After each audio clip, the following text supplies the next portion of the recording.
Especially next time I do something really big. Yeah. Yeah, you're going to keep them on. Can you change the color of the lens? Or do you have to just get multiple glasses?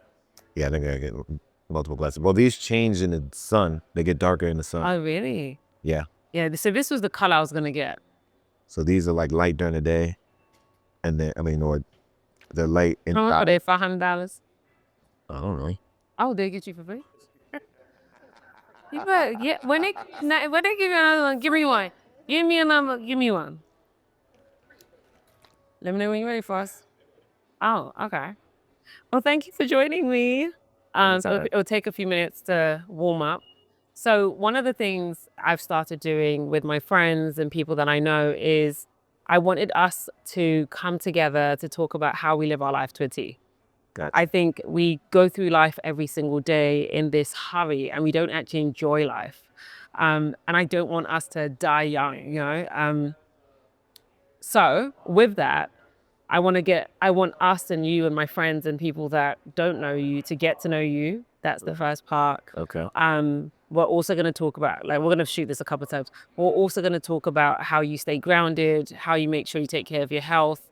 One of the things I also love is Black men. I love Black men. I want you all to live long. But I also want you to talk about what are those practices you put in place to ensure that you're maximizing your health and your wellness as a Black man. As a Black man living in the US with a busy schedule.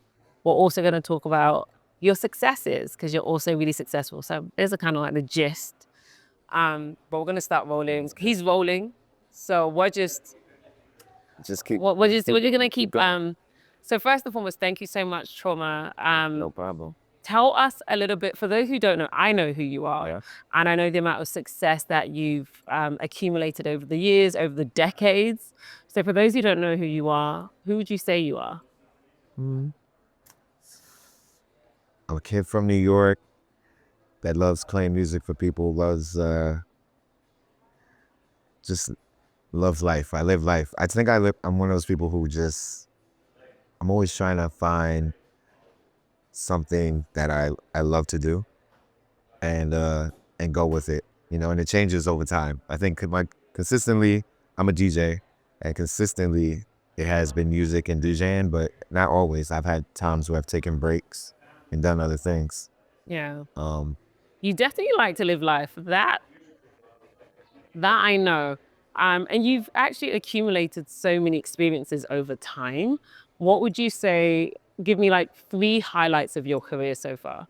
Of my career? I know that's a hard one because I feel like you have a highlight every month. So you can three highlights, 2 being work, 1 being personal. Oh. Yeah. Well, I feel like 1 is combined. I DJ'd Ava DuVernay's 50th birthday, and it was at Oprah's house in Maui. Question, are we loud enough? Okay, so Karen, Yeah. you DJ'd. I DJ'd at Ava DuVernay's 50th birthday, and it was at Oprah's house in Maui. Oh, in Maui. I was going to say Santa Barbara, but no. No, it was in Maui. It was crazy. Do I need to talk louder? All right. But it was, it was, I'll start over. Yeah, just start that sentence again. So what would you say is some of the highlights of your career, but also personal highlights in the last few decades? Gotcha. I feel like I've really come into my own, in the last decade of I thought I was doing it big, but I feel like this last decade, I've really done some of the things that are really mind-blowing to me. I would say one that always is just nonstop, highlights is working for Dave Chappelle. I feel like you just never know when it's going to be a highlight of your life. How long have you been working with Dave Chappelle? I've been with him 12 years. Oh, wow. So I've been with him quite a time. I really connected with him right when he was coming back. So I've seen the growth of, doing a lot of small shows or doing tour-a-days and really just grinding and working on material. And I've seen to where now, he can, if he wants to, do arena tours and just I've seen the growth and I've been there that second wave of his career, to where, you know, all the new Netflix specials, all the Grammy and Emmy wins. So I've seen the pictures. You go everywhere with Dave Chappelle. So he trusts you. And you get to almost, I like to say you both get to experience each other as you grow in your careers and you grow in experiences. Sure. Has it been hard? Do you feel like you have a nice work-life balance? Do you feel like you get to truly show up as who you want to show up as? I think that, well, one of the good things is, I think by the time I started working with him, I had already reached that point where I was working all the time, grinding, and hit that point where I was just like, this is not the best way I could live life. You know, I used to DJ in the clubs probably like 5 to 7 days a week, and just like grinding, trying to do like the new hottest parties. And it was a combination of things. I think that one, I was getting sick all the time, Oh, wow. just like colds all the time, just getting always tired, just like a perpetual tiredness that at a certain point I was just like, I feel like there's a better way to do this.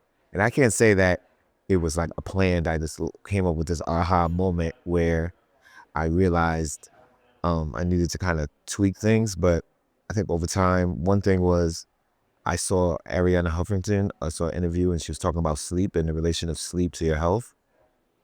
And, you know, I actually saw her talk maybe once or twice in 2 different interviews. And like, I was like, let me just kind of read about what she's talking about. And then I feel like at a certain point, I realized if I got more sleep, I stopped being sick. And like one of the things that I definitely did to help that was like take my TV out of my bedroom. Where a lot of times you just sit there, or I would come home from a club and you still have that like Energy. so you need to kind of wind down. And what I would do is just turn on the TV and have TV shows DVR'd, and I'd end up sitting there until like 6 o'clock in the morning watching TV where I should be sleeping. So I think that was kind of a spark of, in terms of like making sure I get my rest. I couldn't really say, but I just realized like you start thinking about life and what's actually important. Yeah. And, you know, and I was always one of those people, like I always had gatherings of friends. We always had family gatherings. Like I always knew the importance of it. But there was like a moment of time where I was just so busy, even though I knew the importance of it, You weren't I wasn't doing it. We've all been there. We've all been there. And so, you know, over time, I think part of it was I was grinding. And I took my first trip to Africa When? in 2008. Okay. Went to Lagos for the first time Woo! during the holidays. I was there for about 2 weeks. I had the best time of my life.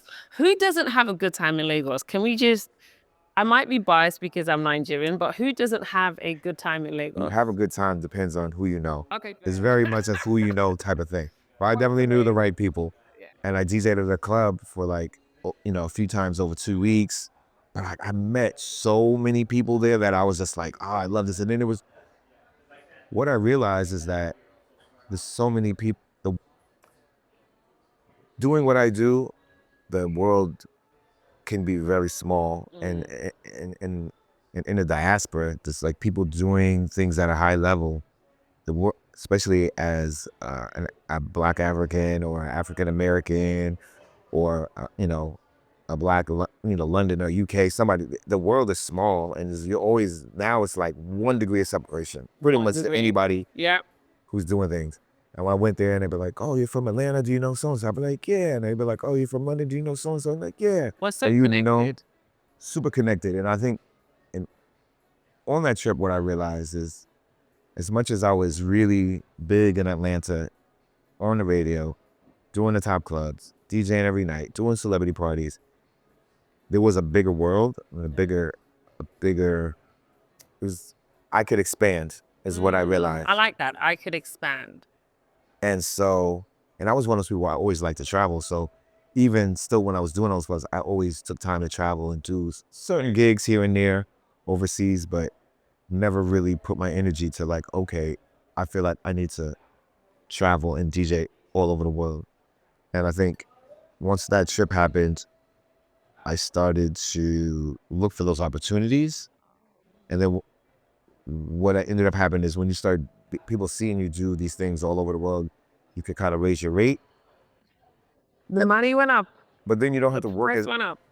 you don't have to work as much. You know, if you Oh, find the work right smarter, not harder. basically. Okay. And you know, what I just found is if you are real intentional of the types of gigs that you want to do specifically and go after those gigs, you can not then kind of leave the rat race of just DJing all the time or working all the time. You know, I DJ'd and I did graphic design, so I would be like working during the day, Hustling. You were hustling. working during the day doing graphics, DJing at night, and then that nonstop repetitiveness. You know, doing my own events. So I kind of like started trying to figure out how to more maximize my time and then be able to take time for myself. I think that I think I always did in a way, but I think I just became even more intentional, and it just happened gradually over time. I don't know if it's also age, you know, what's important tends to change. You said something that's really that stuck with me actually. It's the fact that not only did you realize that you could raise your rates because you had more experiences, but also you realize that you just had to work smarter. And I think we often forget how much success is dependent on the people that we're around, right? It's something that we talk about all the time. It's your network is your network. Absolutely. So it's like, what was the changing point for you when you realized that I get to charge what I think I am worth, but also my experience allows me to charge this because I have this network of individuals, this access to successful people. They respect my craft, they respect the hustle, and I don't need to work all these multiple jobs. I just need to be smarter with it. Yeah, it's a combination of things. I started to put into place things and started to be around people that made people feel like they should pay me more. That's kind of the trick. The trick is to make people feel like they should be paying you more. You know, I think I've done enough things where people feel like if they don't come with a certain budget, Then then they're not going to be able to get me. And that works. That works in my favor. Sometimes it could not work in my favor, but it works in my favor where it's like if I see something or identify something that I really want to do, I can then say, well, I'll work with you. I can lower my rate because this is something I actually want to do. And what happens is doing that is like it's not just the job. I'm doing things I actually love to do. so you now get to pick the projects you work on based off of your passion versus chasing the money. And then the money comes because you're doing the passion and okay. You know, I've picked parties I was like, I think that's going to be a great party. I'm charged $500. But people see me at that. And because I'm doing what I love and I'm doing it, or I'm strategic, like I know who's going to be in the building, who's going to see me do this party for their friend or whoever. Yeah. Then they come back with like, oh man, he was great. Strategic positioning. Strategic positioning. She knows all the technical terms. No, but it's true because I think we often forget that access matters, your network matters, and strategically positioning yourself matters. That's how we met. It was all alignment, strategic positioning. I want to shift a little bit because you said something earlier around your health started taking a toll. And one of the things we don't talk about enough, or we're starting to talk about more, is Black men and their health. Yeah. And in this journey where I want my friends to live long, I want everyone to see their 50s, their 60s, their 70s, their 80s, their 90s, however long the individual wants to live, I want us to live long. What are some practices you now put in place to ensure you're taking care of yourself? I think diet is super important. Have you changed your diet? I'm definitely at least very aware of what I'm eating. If I'm going to eat bad, I know in my mind, I'm eating bad today. It might be a special time. It might be just the circumstances of where I am and I need to do it. But in general, I'm always looking to eat well. So that even that's a nice shift. And also it's like learning what you can and can't eat or what will help you in certain instances, in terms of what you eat. I also like when I'm home, I get prepared meals. Oh, okay. You know, they come A every chef. day. They come every day. They drop the meals off, and that kind of counteracts what happens when I'm on the road or on a tour when I don't have as much access to food that I really need to be eating. So it's great. How are you taking care of yourself while you're on the road? That I know 100% I could do better Okay. because it's just like it's hard to like. I'm not as disciplined when I'm on the road as I would like to be. I think that's what everyone now. It's like, Definitely. yeah, the gym becomes And because ambitious. I used to be a little bit more disciplined. I had back surgery, so I used to run, and running is easy. You just get up, put on your clothes, and run. Like going to the gym and work. I don't. That's not really what I like to do. So running used to be like an easy thing that I could do. So now that I can't really do that as much, it's like trying to find that balance or just that routine. So when I'm home, I do Pilates. Okay. I love black men in Pilates. Yeah, I do Pilates because It's good for it's you. low impact. It's you're strengthening the core, which affects everything. Um, I feel like You're back it's playing tennis peaceful. now, right? Yes. Okay. Yeah, I play tennis. That's my That's your that's my that's the like thing we have in common. It's like the love for tennis. that's my so yeah, one thing I like living here in LA is you can play tennis year round. So I found a group of people who play every Sunday and Wednesday. So any Sunday or Wednesday I can just go to the court. There's a crew, they play. And I can kinda it's more like social. It's not like, oh, we gotta get here and play a match every It was time. So hard I to just explain the tennis culture here. so this one is more social and there are people in there that come that really wanna like Play. play matches and play sets or whatever. And depending on how I feel, maybe I might want to do that. But if there's no pressure, I gotta go in there and just hit and casually play. But casually being able to casually play every twice a week or whatever, Good. It's that freeing. And that makes a it difference. there's what's the word? There's no pressure to it. It's not DJing, you're not hustling. It's finally finding time to take care of yourself. And I think that's one thing we don't do enough as busy people, as successful people, as people who are on the road. It's like, at what point do we take care of ourselves? And then it's like you find that thing that you love. And for me, it's tennis as well. So tennis, surfing, anything that does not force me to think about my day to day makes me feel like I'm taking care of myself. I feel it. I think I was always aware of my health from the beginning because my father had a heart attack when I was in high school. Oh, wow. And so it's like like in retrospect, I'd never, it's funny. I just came to this realization like, wow, like I kind of was affected in terms of thinking about health early on in my life because my mother was diagnosed with lupus in high school and my father had a heart attack in high school. Oh, wow. So I think in my 20s, not so much, but then even in my late 20s, I was just like, I need to start getting checkups all the time or a dentist, all the health things. I started really making sure that I was on top of it, like my cholesterol. I had family history of cholesterol being high. So I was always early, very cognizant and aware and doing things to make sure that those were in check. And so tennis, I it kind of had, I used to play in high school, but I kind of fell out.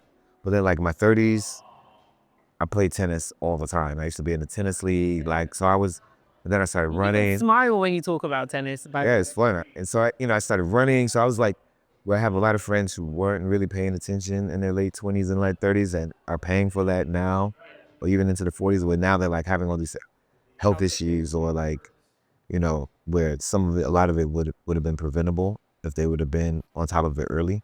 Ha- that's the part that breaks my heart. Is that we all know that we should do a better job of Yeah. taking care of ourselves, but we are in a rat race. We're trying to get the next check, get the next big moment. And I like that something shifted. Maybe it's COVID, I don't know. But it feels like something shifted where now everyone is taking their health as like the number one important thing. But I also think we're talking about it more within the Black community. So we're talking about like, do you have a therapist? You should get one. Here's my therapist. Here's the number for my therapist. Have you gone to the doctors?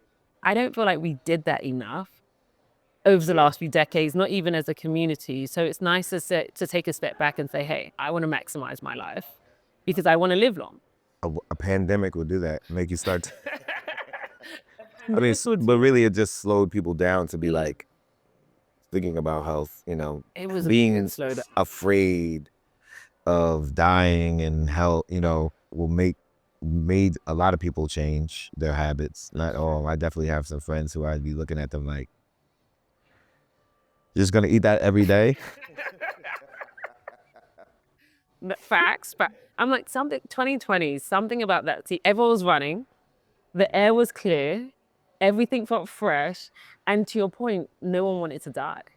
A lot of people were actually afraid of death in that season, Confronted with the Confront- mortality. confronted with mortality. Yeah. So, with that, how do you stay grounded? You are one of the busiest people I know, and you're on the road all the time. You're on a flight. Whenever I call you, whenever in the same city. So this is rare. How do you stay grounded when you travel so much and you need a little bit of peace? I don't know, staying grounded. I think that I think I always was one of those people who, and even though my work life might dominate a lot of my life, I always was aware that that's not the most important thing necessarily. I think growing up, I was always aware that, you know, being around your friends, being around your family was really important. You know, in terms of my friends, I would be always the ones that had the barbecue, the pool party, like, you know, Special butterfly. yeah, you know, I was always the ones that have group gatherings at my house or do things like that. So I think or maybe it was just my family and where I came from, that was a normal thing to do. Yeah. So I think, So family. yeah, I think I always feel grounded. You know what I'm saying? I don't think even no matter what I'm doing, You just I feel always feel grounded, no matter. And I'm one of those people, I can relax and chill wherever I'm at. There does come a point when you're moving around so much that I know it's time for me to go home. I know I need to. means just seeing that grounds you. Yeah, Sounds like absolutely. Yeah, definitely. Being at home, being in your space, um, just being still, stillness. Oof. you know, sometimes, you know, I'll just come home and just be still, you know, like one day of stillness can be, you know, Healing. you could go right back to whatever you're doing if you're just like home and being able to be still and relax and get in. I mean, I'm always really aware of how much sleep I'm getting, but getting that good home sleep in your own bed for like a good few days. Nothing beats your own bed. Nothing beats your own. So if you had one advice you would give your younger self, but couple that with one advice you give to a younger Black man, what would that be? Around taking care of yourself and living your life to a T. Um, to my younger self, in terms of health, Or the best piece of advice someone's ever given you. You choose. I think for me, I would I would have told myself to speak up for myself more often, or just speak up, just uh, not be shy, or just overcome shyness and really make yourself known in a room.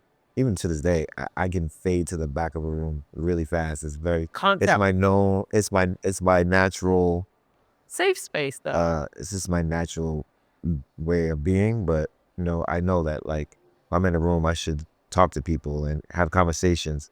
And that was something I would say I would give my younger self, because I've been in so many crazy rooms, but those people don't remember me because I never really talked to them or had conversations. You know, I was in the studio with Biggie. I was somewhere with Pac. I was, you know, in rooms with Pac. I was, you know, just that when I tell people that, they're like, "What? That's Yeah, crazy." we need a Bro." part two of it because you Just can't just like, drop that towards the end. you know, Outkast, they rapped in my living room before they even got signed because they wanted my roommate to be their DJ. You know, they're like, you know, but like a lot of times it took a lot of times for people to just see me all the time So to really, for us to connect, because sometimes I'm just shy and I just kind of like will stand in the background. Well, thank you for doing this with me. I appreciate it. We need a part 2 because you started dropping things towards the end, And I didn't but even I didn't even know. I did not know half of these things. my biggest work success. We're gonna talk about. We'll talk about it. We give up on the next one. No, okay, biggest work success. Biggest work success before you go. Biggest work. I feel like we should just leave a cliffhanger. He said Let's leave a cliffhanger. no, Leave that. I want them because of that success. I didn't even want the cliffhanger. You guys can wait. What's the biggest? Give me one and then I'll let you go. There was two. They're kind of like equal. I think one for me personally had more personal, and one was definitely more work related. I DJ'd Ava DuVernay's 50th birthday at Oprah's house in Maui, but the thing is, like, my mom, used to watch Oprah like every day, and then I ended up in college, started to, I get home from class and turn on Oprah, and then like I feel like watching Oprah, so many of like lessons that I would put into practice, I would just kind of absorb from watching her show in terms of like the sleep thing, the just setting intentions, the so many things. That must have been surreal. So like when I went there, and my mom passed away, so it's like I felt like when I got there, I was like, I made it. Like, like that was just like, and she was absolutely the person that I thought she would be in real life. Even more, I was kind of like, I see why you were so good at your job, because she just makes you feel at home. I was just like, she's like, Chama, come talk to me, and I was just in there like, no, it's Tyeri. There, when she was calling me to it, She called you your first she name. definitely was 100% like, so what's your real name? Oh, that's good. That's a And it's good just work like- success. Stroke personal success. Yeah, it just felt like it was kind of like one of those moments. I was like, if my mom is definitely looking down at me, she's gonna be proud. Like I made it. That's how you live your life to a T. Cheers.